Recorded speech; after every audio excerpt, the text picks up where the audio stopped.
Planned Parenthood hails founder Margaret Sanger as a champion of civil rights. But one thing they don't talk about is the racism behind her fight to legalize abortion. A group of African-American leaders want to focus attention on her ideology and how it affected black birth rates. Abigail Robertson has more on this story.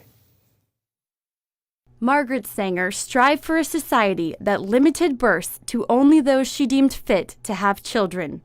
Well, I think the greatest sin in the world is bringing children into the world that have disease from their parents, that have no chance in the world to be a human being, practically. Delinquents, prisoners, all sorts of things just marked when they're born. That, to me, is the greatest sin. Many pro-choice advocates see her as a hero, but critics call her a racist eugenics promoter who targeted black communities with her Planned Parenthood clinics. Margaret Sanger, the founder of Planned Parenthood, once said, colored people are like weeds, they need to be exterminated. People don't understand that 79% of Planned Parenthood clinics are located in minority communities, and that minority communities shoulder a disproportionate amount of abortion. Dr. King says while African Americans make up only 13% of the U.S. population, over 30% of aborted babies are from black mothers. Under the veil of secrecy and deception, 60+ million babies have not been born because they were aborted legally since '73. 1/3 of that population belong to the African American community.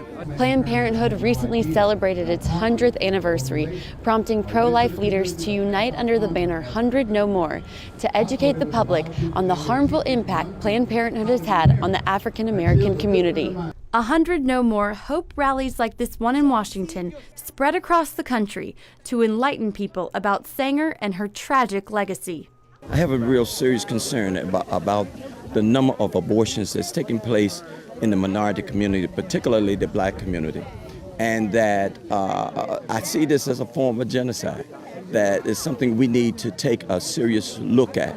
Planned Parenthood receives around $500 million each year from taxpayers. 96% of the time, if a pregnant woman walks into their clinic, that she will have an abortion. Pro-life advocates want Congress to move that money to women's clinics that do not perform abortions. They outnumber already around the country Planned Parenthood clinics 20-1. They truly help poor women. They truly care for the least of these, but they don't do abortions. Reporting from Washington, Abigail Robertson, CBN News.